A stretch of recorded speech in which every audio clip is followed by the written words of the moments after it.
So this is my daughter's t-shirt. No, sweatshirt that she wore once, she said. And then she got this big stain on it. So I'm going to do a DIY to this. So this is going to be a patchwork DIY. And I'm going to be honest right up front. I'm probably not going to do another video for a while because it's very discouraging to do videos and then not have any interest. And so far, that's what I'm seeing. I just did 3 videos and I haven't had a lot of views. So that's telling me that people are not interested. I'm still getting encouraged by my family to keep trying. But if you want to encourage me to keep doing videos, please do the like, subscribe, thumbs up kind of thing. So the first thing I'm going to do is cut this out and try to make this cover the spot, obviously. I just got Miss Molly the mannequin. Let's see if this fits her. Looking at things at a different dimension or angle sometimes helps you decide better what you want to do. So let's see. Do we like that? Now I feel like it needs something over here. Oh, there's another stain down there. I could take the opportunity to go down here. I'm just going to have like a big quilt. Oh, this is the one I was looking for. This one, I made her a dress out of this fabric when she was 9 months old. So, how about that? Would that work?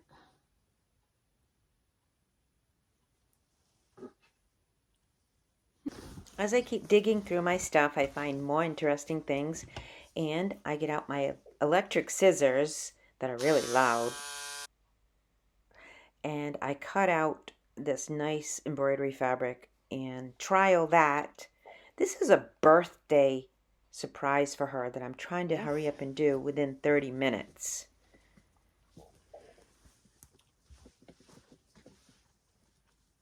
Okay, I didn't pin this down all the way. So now I'm gonna have to work on that one first. And now my dog is right underneath my feet. I'm gonna take this off, actually, because I don't really need this on for this.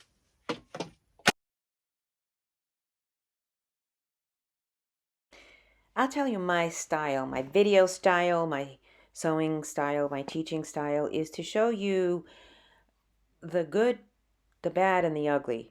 And sometimes the ugly for me is getting stuck by the pins.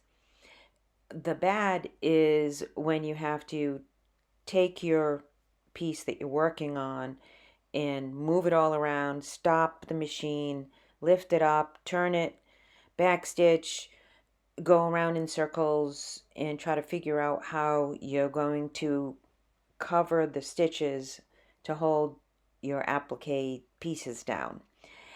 All the while, the good is when it's all done, it's a pretty project.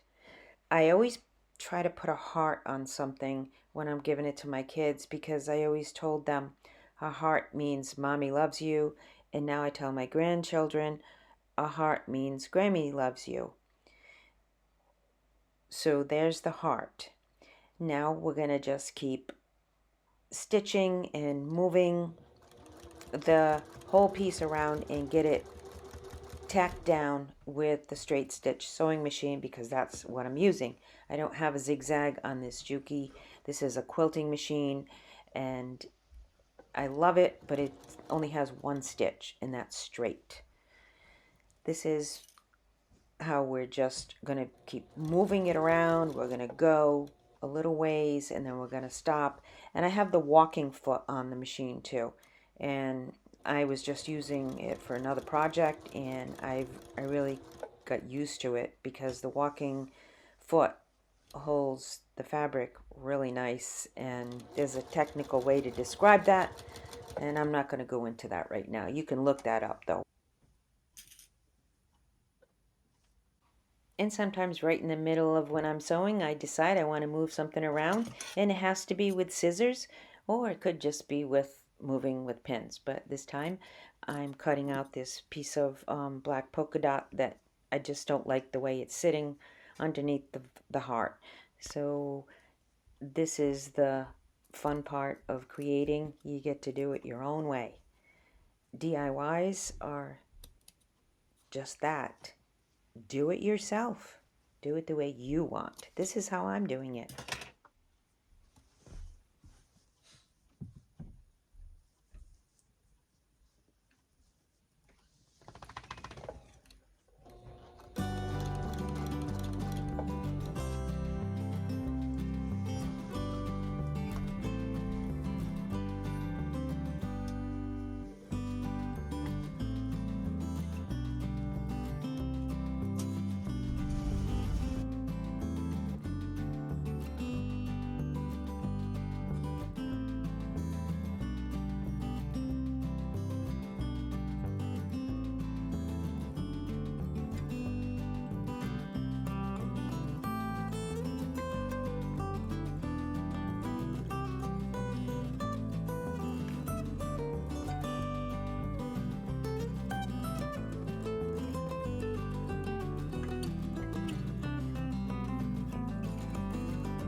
Just like any DIY project, there's a lot of stopping and starting and reassessing and turning with sewing, lifting up the presser foot, adding more pins, taking pins away.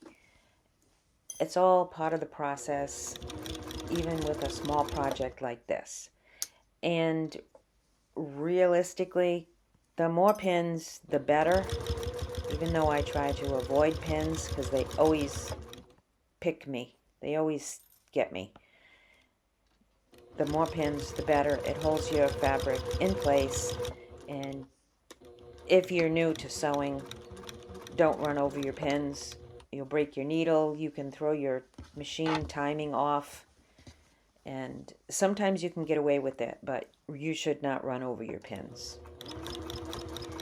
But you just keep happily sewing and enjoying your own music, and before you know it, you're done.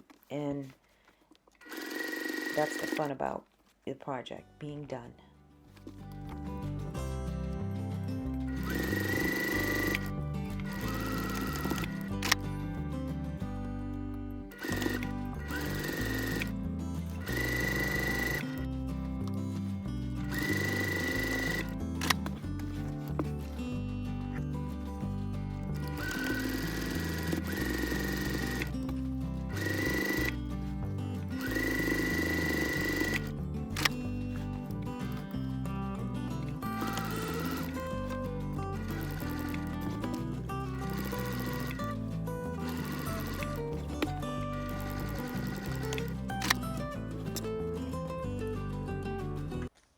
Unless you do what I do, reassess, decide it needs just one more thing. I find this fabric that I intended to do something else with it and never did.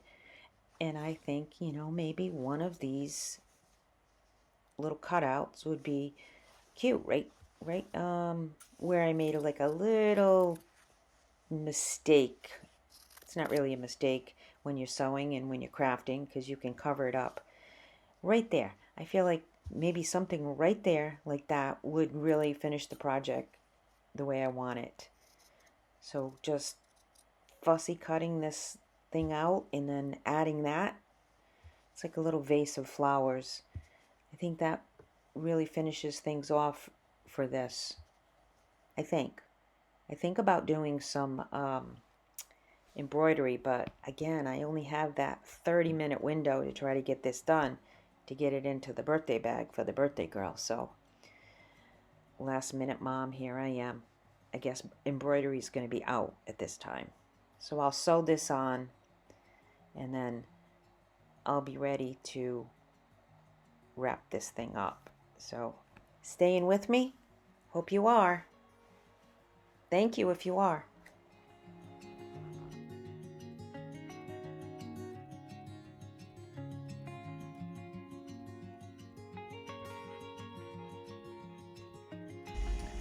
There it is. It's all ready to go in the bag. Happy birthday to you. Happy birthday, dear Amy. You fixed it? Oh! Oh, no, not that. I didn't do that. Whoa! That's way cooler than what it was. Wow. Do you recognize one special fabric on there?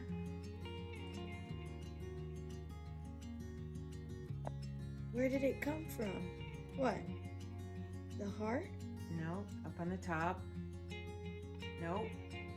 Yep. I made you a dress out of that when you were 9 months old. Oh. Oh. It's got a sentimental value.